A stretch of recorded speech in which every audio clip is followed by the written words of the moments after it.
Bonjour à tous, aujourd'hui nous allons nous intéresser à Pavel Durov, le CEO de Telegram. Tout d'abord, c'était le 12 mai, la France interdit au fondateur de Telegram, Pavel Durov, de se rendre aux États-Unis. L'entrepreneur d'origine russe n'est pas autorisé à quitter la France sans l'autorisation après son arrestation en août 2024. Le fondateur de Telegram, Pavel Durov, présenté devant un juge d'instruction en France. Les autorités françaises ont rejeté la demande du fondateur de Telegram, Pavel Durov, de se rendre aux États-Unis pour négocier avec des fonds d'investissement. Ensuite, c'était la semaine dernière, le fondateur et PDG de Telegram mis en examen pour complicité d'activités criminelles était invité par la Human Rights Foundation à participer au Oslo Freedom Forum. La justice française a refusé au fondateur et PDG de Telegram Pavel Durov, mis en examen pour complicité d'activités criminelles, un déplacement qu'il sollicitait à Oslo pour donner une conférence, a indiqué le parquet de Paris. La Human Rights Foundation, organisatrice du Oslo Freedom Forum, a annoncé samedi dans un communiqué que la justice française a refusé la demande de Pavel Durov de se rendre en Norvège pour s'exprimer au Oslo Freedom mardi. Pavel Durov avait été invité à s'exprimer à ce rassemblement annuel sur le sujet de la liberté d'expression, la surveillance et les droits numériques. C'est malheureux que la justice française empêche Pavel Durov de participer à un événement dans lequel sa voix serait si utile, a indiqué dans ce communiqué le fondateur et président de HRF, Thor Alversen. Une participation en visioconférence depuis la France. Des technologies comme Telegram sont des outils basiques pour ceux qui s'opposent à la tyrannie. C'est plus qu'une déception pour notre communauté, c'est un revers pour la liberté, a ajouté Thor. Je vous propose de regarder des extraits de cette conférence en vidéoconférence. So you are unfortunately not on this stage, and you're not on this stage with us here in person because you, of all places, are in France, and you were not allowed to leave France to join us in the Oslo Freedom Forum because a judge did not permit you to leave. So you have faced these legal challenges in France, including the allegations that Telegram has enabled illegal activity. How do you respond to the accusations made against you and against Telegram? And it's kind of interesting that it's Telegram and you at the same time. You're both one and the same under these allegations. Yeah, so I was indeed very surprisingly, very unexpectedly detained for 4 days in Paris last year. And I was accused of being complicit in the crimes of people that use Telegram and of people I have never heard about and never communicated with. And just by being the creator of this app,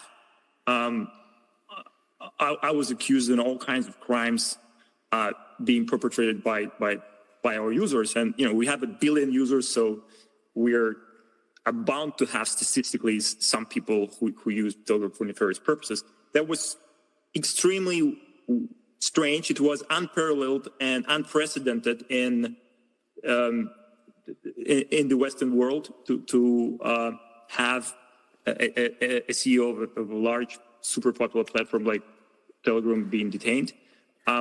It was even more surprising that, you know, we complied with all the binding legal requests that we received. So up until this day, we don't understand what we did wrong. We processed all the requests that were directed to us in accordance with the European and international law. It's actually the opposite. That somehow the French authorities, the French police, decided not to use these tools. And it was even more surprising that I'm a French citizen, right? So my personal address where I could be reached if anything is wrong, if there's any problem with communication with Telegram, I could have been reached. My address was known to the authorities of France. Actually, it's even more funny because my personal office in Dubai and the French consulate are in the same building. They're 2 floors apart. And I was a frequent visitor to the consulate. I was also, I had a regular meeting with officials representing the French government. I was in touch with them on Telegram.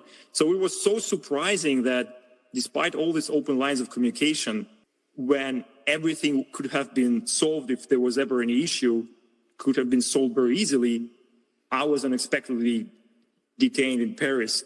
And this investigation has been ongoing since. And it's going on frustratingly slow. So are you a hostage in France? Do you consider yourself a hostage? Why are you being singled out?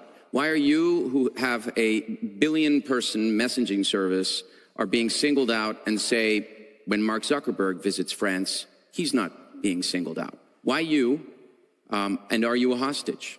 Well, I can only theorize with the reasons that I was selected. I seem to be held at higher standards than most other platforms. We actually made some research. We compared Telegram with Instagram, with Facebook, with Snapchat, with other platforms here in France, and it seems that everybody has the same issues. With Telegram is actually more efficient in terms of moderation than all of these platforms. And you're right, you can accuse everybody in the same things that we were accused of.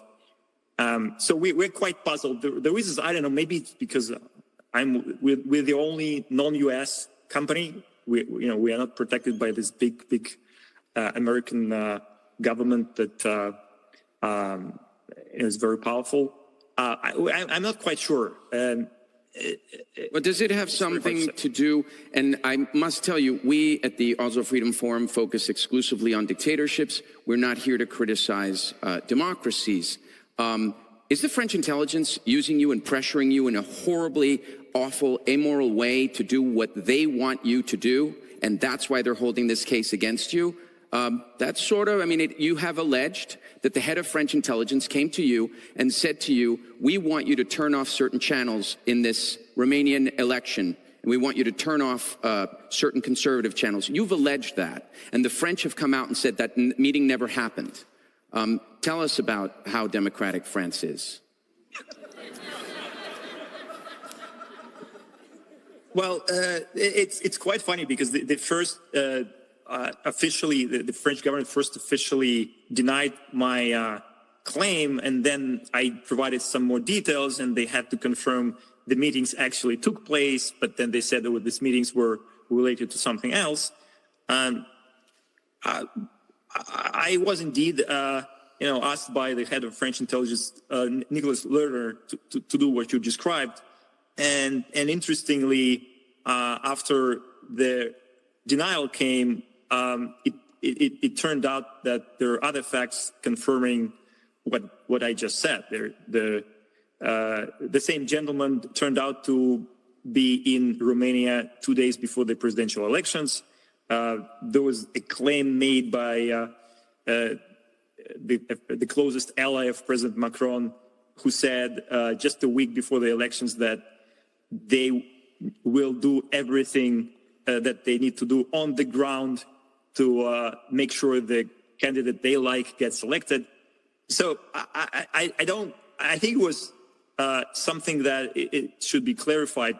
Telegram does not take any position in the elections in Romania. We don't like one candidate over the other.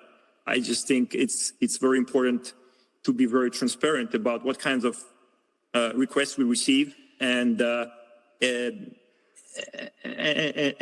make sure that everybody is playing by the same rules, and all the same standards are applied to all players in the political competition. Voilà, c'est fini pour aujourd'hui. J'espère que ça vous a plu et on se retrouve très très bientôt.